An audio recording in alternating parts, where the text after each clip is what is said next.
Hello students, कैसे हैं आप? उम्मीद करता हूँ आप अच्छे होंगे, हेल्दी होंगे और आपकी पढ़ाई लिखाई बहुत अच्छे से चल रही होगी और आपका जो प्रिपरेशन है बोर्ड एग्ज़ाम का वो बहुत ही अच्छे से चल रहा होगा।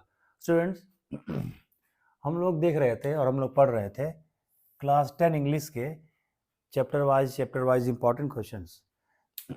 चैप्टर नंबर 1 से लेकर के चैप्टर नंबर 4 तक के मैंने इंपॉर्टेंट क्वेश्चंस आपको ऐसे ही लिखवा दिए थे, समझा दिए थे, उनको एक्सप्लेन कर दिया था। आज हम करने जा रहे हैं चैप्टर नंबर जो 5 है हाई स्कूल के इंग्लिश के बुक का, ग्लिम्पसेस ऑफ इंडिया। इसमें 3 स्टोरीज हैं, एक तो कुर्ग है, अब बेकर ऑफ गोवा है, उसके बाद से टीफ्राम आसाम है। तो ये एक ही में ही है, चैप्टर नंबर 5 ही है ये, इसके 3 पार्ट हैं। तो उन सब की चर्चा हम आज यहाँ करेंगे और सबका जिक्र आज हम यहाँ करने जा रहे हैं। तो सबसे पहले हम बताएंगे आपको बेकर्स फ्रॉम गोवा के बारे में कि उस कहानी के उस हिस्से में इंपॉर्टेंट क्वेश्चंस क्या क्या हैं। तो अगर आपने चैप्टर नंबर 1 से 4 तक के क्वेश्चन आंसर नहीं देखे हैं तो मैं इस वीडियो के डिस्क्रिप्शन में उनके लिंक डाल दूंगा, वहाँ से जा करके आप देख सकते हैं और देख करके फ़ायदा उठा सकते हैं। और इस वीडियो को अभी आप लाइक कर दीजिए और शेयर कर दीजिए, और चैनल पे पहली बार आए हैं तो सब्सक्राइब कर दीजिए। सब्सक्राइब करके नोटिफिकेशन ऑल पे कर लीजिएगा ताकि जब भी मैं कोई वीडियोस अपलोड करूँगा तो उसकी नोटिफिकेशन आपको मिलेगी। अगर आपको इन चैप्टर्स की समरी चाहिए हिंदी या इंग्लिश में या कुछ और भी चाहिए तो मुझे कमेंट बॉक्स में कमेंट करेंगे, और किसी क्वेश्चन का आंसर अगर आपको चाहिए तो पहले चैप्टर की वीडियो में मैंने अपना व्हाट्सएप नंबर शेयर किया था, उसको भी आप लेकर के उसमें आप मुझे मैसेज भेज सकते हैं और आप मुझसे उसके थ्रू चैट भी कर सकते हैं। आइए देखते हैं कि इम्पोर्टेंट पॉइंट इसमें क्या है। सबसे पहला क्वेश्चन आपका है, why did furnaces need in Goa? तो गोवा में भट्टियों की ज़रूरत क्यों थी? तो गोवा का कल्चर ऐसा था कि वहाँ पे बेकरी वगैरह होती थी और बेकरीज में तरह तरह की चीज़ें सेकी जाती थी, पकाई जाती थी। जैसे आपका ब्रेड हो गया, ठीक है, पावरोटी हो गया, बोलिनहास हो गया और केक्स वगैरह हो गया। ये सेक करके, यानी उसको बेक करना कहते हैं, सेका जाता है उनको भट्टियों में, ठीक है, तला नहीं जाता है, सेक करके बनाते हैं। तो बहुत सारे बिस्किट वगैरह भी सेक करके बनाए जाते हैं, तो वहाँ वो बनाई जाती थी। तो वो गोवा की शान थी, गोवा की परंपरागत ज़िंदगी का हिस्सा था। वहाँ पे ये चीज़ें ज़्यादा खाई जाती थी, इसलिए वहाँ पे लगभग हर प्रमुख चौराहों पे या हर प्रमुख जगहों पे भट्टियाँ वहाँ पे पाई जाती थी। इसलिए भी ज़रूरत थी भट्टियाँ वहाँ पे क्योंकि उनके लोग भट्टियों में बनी चीज़ें खाते थे। दूसरा क्वेश्चन है, what was the baker so important? Why was, यहाँ पे होना चाहिए था आपका why was the baker so important in Goa? Goa में बेकर्स इम्पोर्टेंट क्यों थे? तो इसका आंसर क्या हो जाएगा, गोवा में बेकर इसलिए भी इम्पोर्टेंट थे क्योंकि गोवा में जो भी प्रमुख आपके फंक्शन होते थे या प्रमुख समारोह होते थे उसमें केक वगैरह इम्पोर्टेंट होता था, और बेकरी आइटम जो होते थे, बिस्किट हो गए, पावरोटी हो गई, छोटा केक हो गया, पैन केक हो गया, और बहुत से सारे ऐसे आइटम्स थे जो बेकरी में बनाए जाते थे, तो वो इम्पोर्टेंट थे। इसलिए भी वहाँ की ट्रेडिशन थी, वहाँ की डिमांड थी, वहाँ के लोगों का ये स्टेपल फूड था, प्रमुख भोजन था। इसलिए बेकर जो वहाँ थे उनको सम्मान की नज़र से देखा जाता था, उनको इज्जत की नज़र से देखा जाता था। बेकरी खोलना या बेकर होना वहाँ पे एक सम्मानजनक बात थी। उसके बाद से आपका क्वेश्चन है, व्हाट डिड पेडर्स वियर? जो पेडर होते थे वो क्या पहनते थे? तो घुटने तक की एक वो ड्रेस पहनते थे, और वही ड्रेस पहन करके, ठीक है, जो फेरी वाले होते थे, बेकर के यहाँ से जो सामान खरीद करके बेचते थे, वो घुटने तक की ड्रेस को पहनते थे और पहन करके एक बांस की लठनुमा ले लेते थे, उसी पे एक उसके हिस्से पे टोकरी रख लेते थे और रख करके वो बेचते चले जाते थे। आपसे भी पूछ सकता है कि उस ड्रेस का नाम क्या था? तो उस ड्रेस का नाम बुक में दिया है, मेरे दिमाग से उतर रहा है, उसको भी आप देख लीजिएगा, उससे 1 मार्क के क्वेश्चन बनेंगे। अगला क्वेश्चन है, on what occasions baking are so important? ऐसे कौन कौन से अवसर थे जिन पे बेकरी आइटम्स इम्पोर्टेंट थे या बेकिंग किए हुए सामान वहाँ पहुँचाए जाते थे? तो शादी थी, इंगेजमेंट थी, और बर्थडे वगैरह होता था, या न्यू ईयर का ओकेज़न और क्रिसमस का ओकेज़न। इन सारे अवसरों पे बेकरी आइटम्स की डिमांड वहाँ पे गोवा में बढ़ जाया करती थी, और कोई बेकर खाली नहीं रहता था, सारे के सारे बेकर्स बिजी हो जाते थे आइटम की डिलीवरी करने में, बनाने में।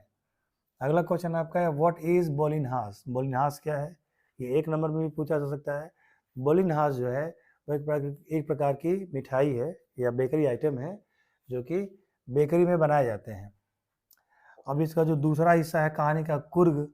कुर्ग से क्वेश्चन सुन लीजिए, व्हाट इज कुर्ग। पहला ये पूछेगा व्हाट इज कुर्ग, कुर्ग क्या है। तो कुर्ग कर्नाटका में एक प्रकार का स्थान है, ठीक है, जो कॉफ़ी उत्पादन के लिए फेमस है और अपने प्राकृतिक नज़ारों के लिए भी फेमस है। अगला क्वेश्चन कैसे बनेगा, what is special about people of Coorg. Coorg के लोगों की खासियत क्या है या उनके बारे में उनकी विशेषता क्या है। इस एक क्वेश्चन को कई तरीके से घुमा करके, लैंग्वेज बदल करके, शब्द बदल करके पूछा जा सकता है। तो कुर्ग की खासियत सबसे पहले उसके लोग हैं। इनके लोग जो है कि ग्रीक वंश के माने जाते हैं या फिर अरबी वंश के माने जाते हैं, और ये लोग मेहमान पसंद होते हैं, मेहमान नवाजी के लिए जाने जाते हैं। ये लोग वीर होते हैं और इनको हथियार रखने का लाइसेंस नहीं चाहिए, बिना लाइसेंस के भी हथियार ये रख सकते हैं। और ये लोग बहुत ही फ्रेंडली, बहुत ही अच्छे होते हैं। अगला क्वेश्चन क्या है, explain about the natural vegetation and wild life of Coorg. ये अलग अलग तोड़ करके भी आपसे पूछ सकता है, एक में भी पूछ सकता है। और नेचुरल वेजिटेशन का मतलब क्या होता है कि कुर्ग में प्राकृतिक वनस्पतियाँ क्या हैं। तो घने जंगल हैं, वहाँ पे हर प्रकार के पेड़ पौधे पाए जाते हैं, बारिश अच्छी होती है, और अच्छी बारिश का नतीजा है कि वहाँ पे अच्छे खासे बहुत वैरायटी ऑफ पेड़ उगते हैं वहाँ पे। और वाइल्ड लाइफ ऑफ कुर्ग, तो वाइल्ड लाइफ का मतलब हुआ जंगली जानवर या जीव जंतु वहाँ क्या पाए जाते हैं। तो वहाँ पे गिलहरी पाई जाती है, लंगूर पाए जाते हैं, और हाथी वगैरह पाए जाते हैं, और किंगफिशर ये बर्ड होती है वो पाए जाते हैं। और भी बहुत सारे जो है कि जंगलों में जीव जंतु पाए जाते हैं। मौसम मनोरम होता है वहाँ का, और घूमने लायक वहाँ जगहें होती हैं। कुछ फेमस वहाँ पे हिल स्टेशन भी हैं। उस हिल स्टेशन का नाम भी आपसे पूछ सकता है एग्जाम में।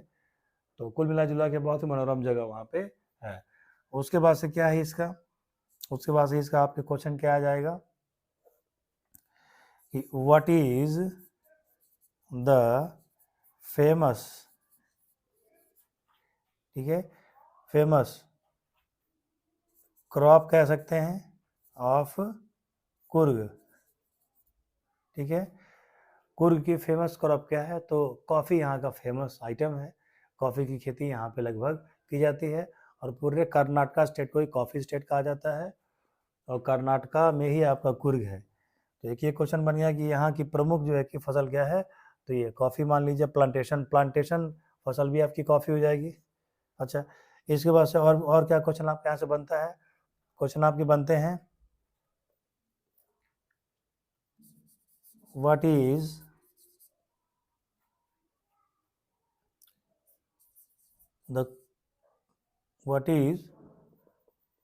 The speciality of Coorg people. Coorg के लोगों की खासियत यहाँ पे क्या है। कुर्ग के जो लोग होते हैं उन्हें पूरे अपने कर्नाटका में बिना लाइसेंस के ये हथियार रख सकते हैं, इनकी कोई चेकिंग वगैरह नहीं होती है, ठीक है। और एक क्वेश्चन आपसे यहाँ पूछ सकता है, जो जनरल करियप्पा थे पहले जो है कि थल सेनाध्यक्ष थे, वो इसी कम्युनिटी से बिलोंग करते थे, ठीक है। आगे जो क्वेश्चन है उनको देख लेते हैं। एक आपका क्वेश्चन यहाँ से बनता है, where is Pranjal and his friend going. A glimpse of India का जो कहानी का जो तीसरा पार्ट है, टी फ्रॉम आसाम, उससे क्वेश्चन है कि प्रांजल और उसका मित्र जो था वो कहाँ जा रहे थे। तो प्रांजल और उसका जो मित्र, उसका नाम था राजवीर, वो दोनों कहाँ जा रहे थे, तो प्रांजल के घर आसाम जा रहे थे, जहाँ पे प्रांजल के फादर उनका वेट कर रहे थे।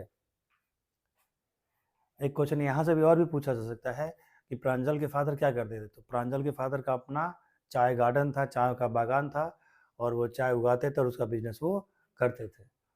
अगला क्वेश्चन यहाँ से है, what is the story famous about T.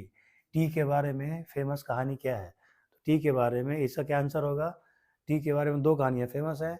एक कहानी चाइना से है, दूसरी इंडिया से है।